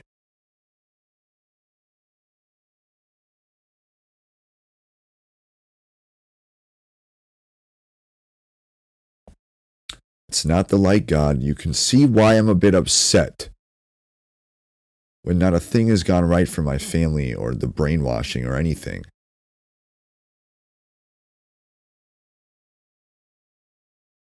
You understand, God? Fuck off! That's why it's not gonna happen! Fuck you!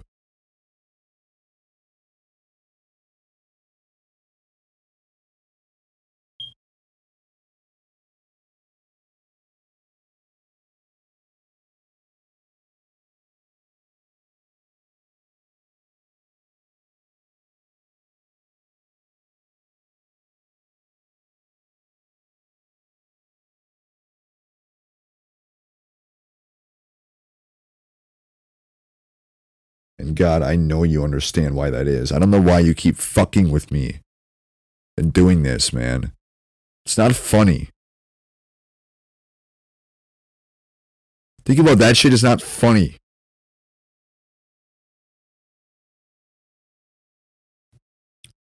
A vision in that bed with that light on, of the light.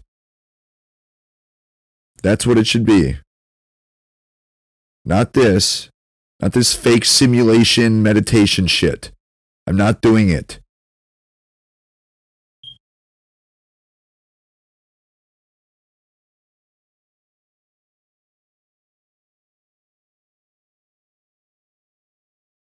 I'm not doing it.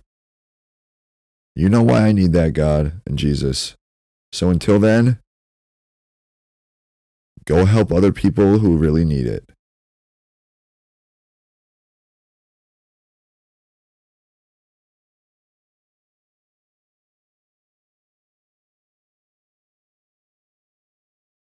It's not up to you.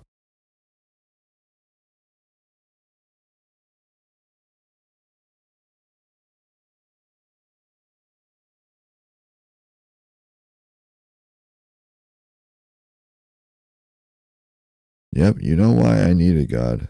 It's just the way it is. And God knows that too. God knows I need the light vision. He's just seeing if I'll give in. So stop talking. If you're so confident in this being hell, since not a single thing has gone right for me, don't talk or communicate ever again. I mean, it makes sense. Not a single thing has gone well. So you're probably right. This probably is hell. Let's see who's correct. Makes sense? No.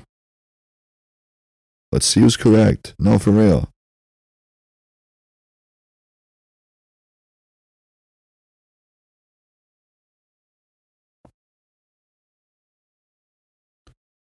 I know this is the right decision, God.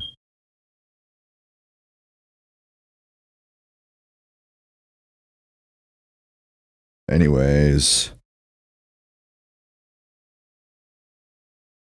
my season tickets for the Lynx are for sale on Facebook Marketplace or Craigslist. I know. Why, Hayden, why are you selling your season fucking tickets for the Lynx games? They're on a heater. They're 18-8. Why would you do such a thing? Are you a fucking retard? Maybe I am. Maybe I don't want to get shot by some dude who didn't get to fucking have sex with a prostitute because this country doesn't legalize prostitution. So instead, they'd rather have a dude run up into a WNBA game where there's 12 people at the game and shoot all of them to death.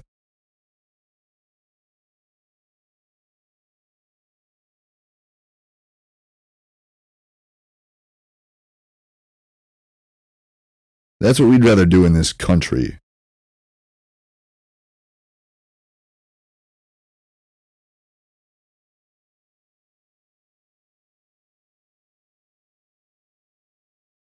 We'd rather have white kids and white young men try out their new 30 magazine AR-15 clip that the government just passed as legal.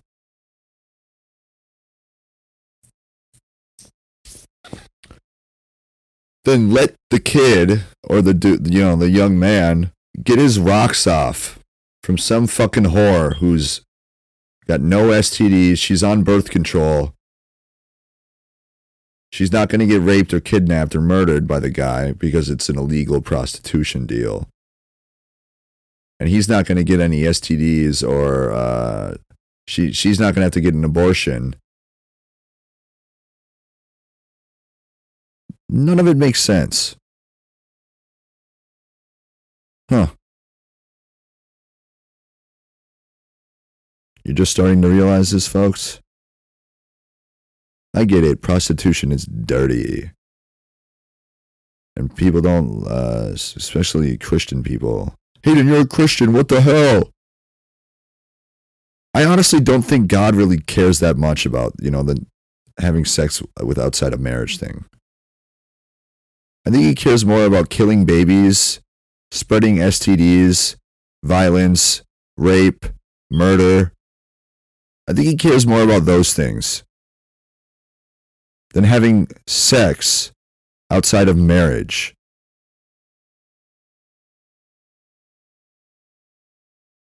I don't know, I'm not God and Jesus. I'm not going to speak for them. But they also didn't write the Bible either, so.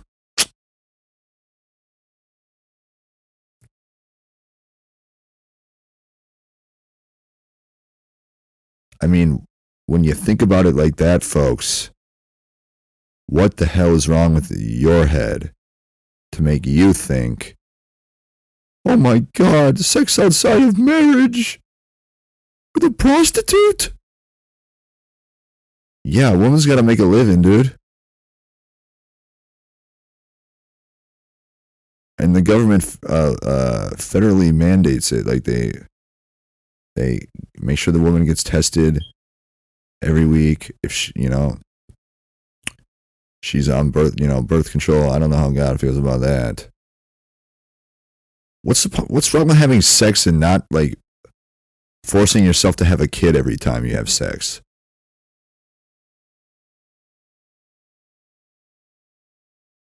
I mean, no, for real.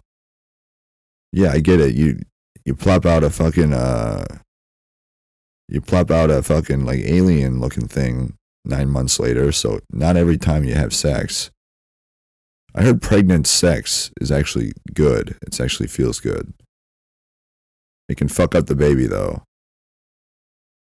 But what is the matter with having sex for money so a dude doesn't do something like kidnap the lady, torture her to death, rape her, kill her, possibly hunt her family down, and then go to the Lynx game and shoot everybody?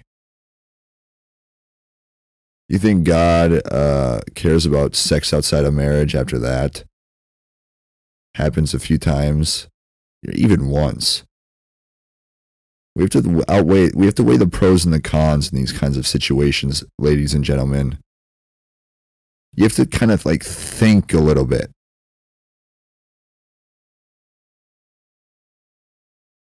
So, think. Dudes need to have sex if they can get hard. Which, you won't be seeing me doing any violence or rape or murder or anything like that. Unless I'm at the Lynx game. That's why I'm selling the tickets, folks.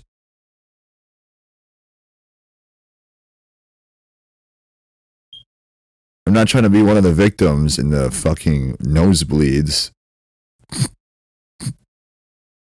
of the Lynx game.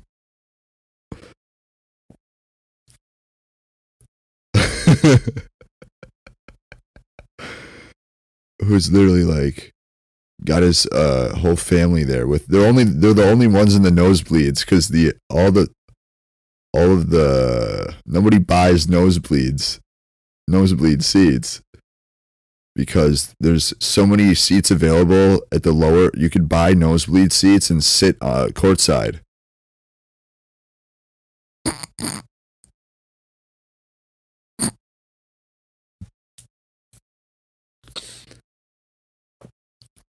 But they're smart. That's the thing. If you sit in the nosebleeds, you're actually thinking ahead. Because you already know. You've already been to the 9 previous, what is it, like fucking 15, 14 previous home games. So you already know what's bound to happen. You're not going to get caught off guard this time. Not with your in-laws there at the game with you. They're from Spain. And it's a late game. So they like that because they usually eat dinner at like 10 p.m. in Spain. They have a 2 to 3 hour lunch break, which is kind of cool. You get to go home, take a nap, have a nice relaxed lunch. Maybe jerk off to hopefully don't go to the homepage.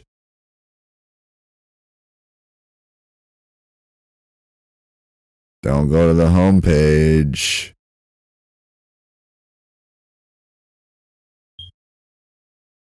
So, what have we learned today? I don't know. I'm probably not even going to release this episode, at least some of it. I don't know. I really don't even know what to do still. It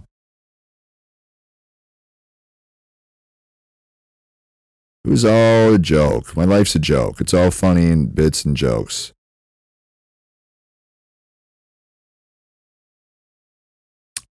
It just is. And we'll see how that rolls out. We got the new update. Ain't that right, God and Jesus?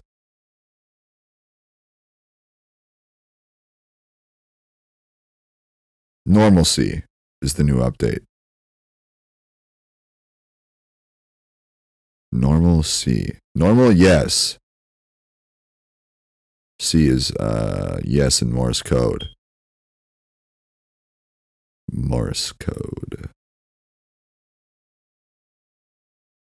That's the thing, man. I don't know what to do. It's become too much for Hayden Jack Meyer to comprehend and try to process and go throughout his life anymore. He just needs to see the light. I'm going to have to look up Wisconsin and Minnesota statutes in terms of shotgun ownership and possession and user terms. If I am a shotgun owner in Minnesota and I bought the shotgun in Minnesota, can somebody who lives in Wisconsin borrow, possess, or use my shotgun on somebody breaking into their apartment? Legally, preferably legally, obviously. She could just tie him up and torture him to death, which she might do to me here soon. She almost did one night. But yeah, I wonder if there's any how would that even work? I'm wondering if she shoots somebody with my gun, is she going to go to jail or prison? I mean, she might need to do a little hard time.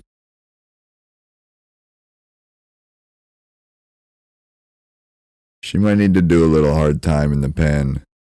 She might see the light then. She might, if it wasn't for hard drugs, I literally would have no idea that heaven exists, that God exists, and that's where I belong.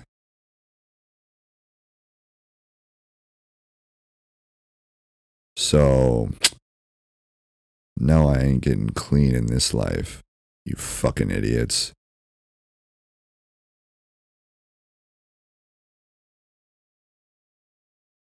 I mean, you know, I don't do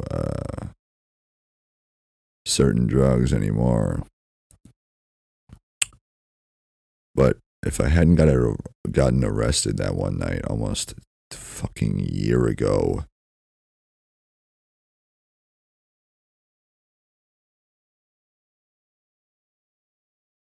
and that's what it was, folks. It was like, imagine, just look up the gates of heaven and go to images and just imagine that with no gates. That's what I saw. No stairs and no gates. I saw it, I heard it, I could feel it. So yeah, that's why it needs to be that way, God.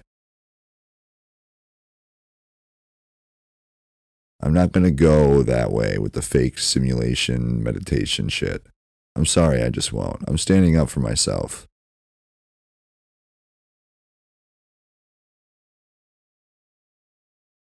And God understands that. God knows that. God, I'm not going to go to sleep yet. So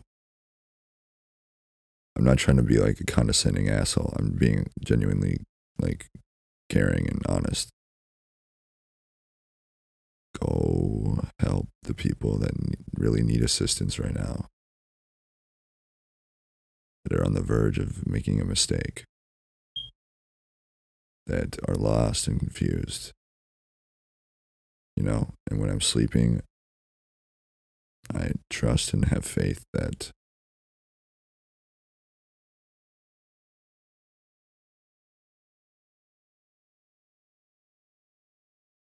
I have faith and trust that and belief that everything will be all good, and that I will see the light very shortly. Maybe not the next time I sleep, but I think it should be. I think it's my time. Not right now. Not that way. I tried that way dozens of times. You know?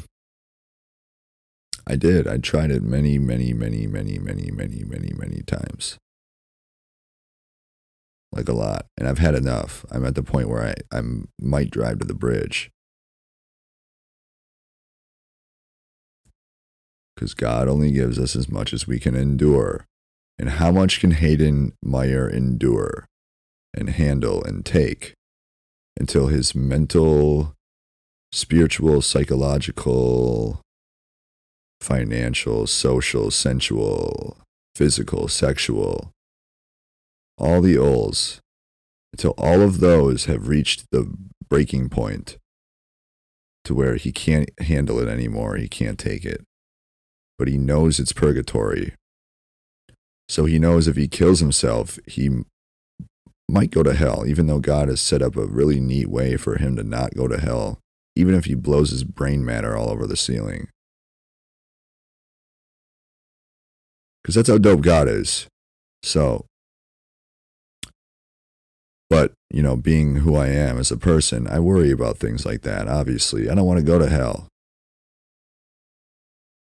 You know, I put in this much time, this much effort, blood, sweat, and tears, literally. And,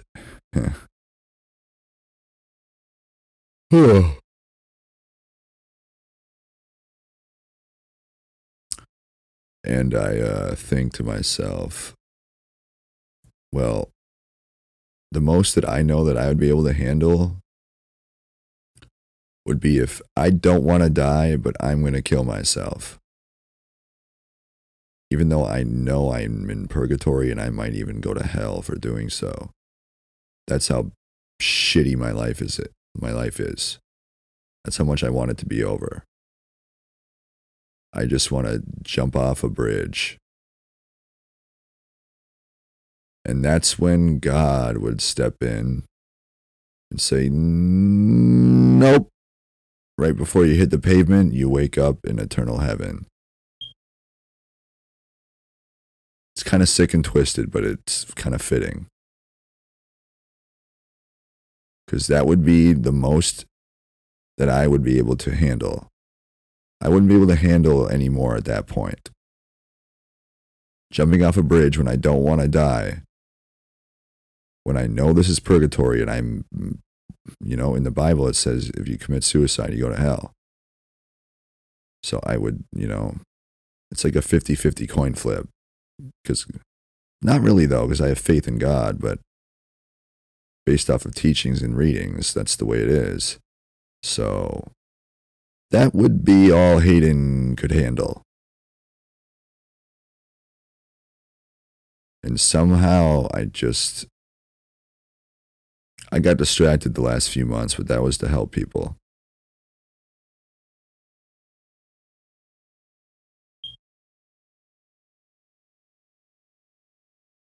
Talk about whatever the fuck I want to talk about. You hear me, you dumb cunt? Never gonna happen. Got it?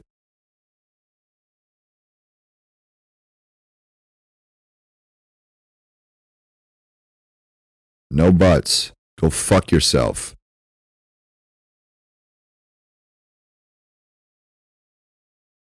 We're done here. You're done here. I don't give a single fuck but your fake opinion. You selfish leech.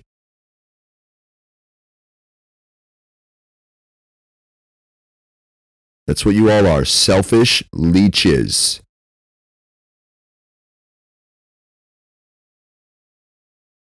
Disgusting.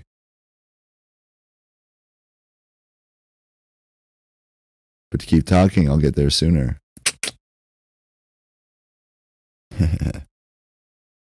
In the light. Not with the fake meditation, simulation, retardation bullshit.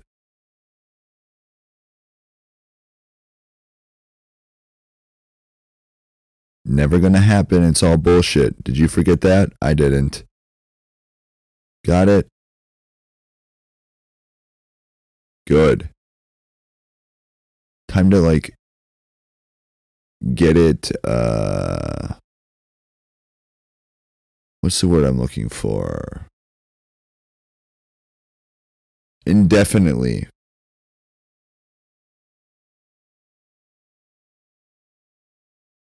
Permanently.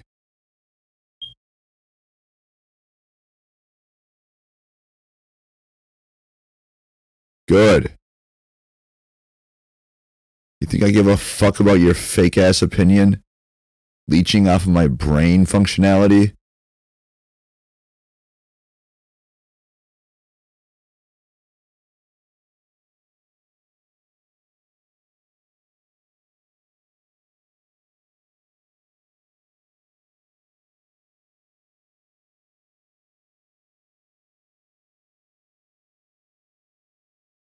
Yeah, God.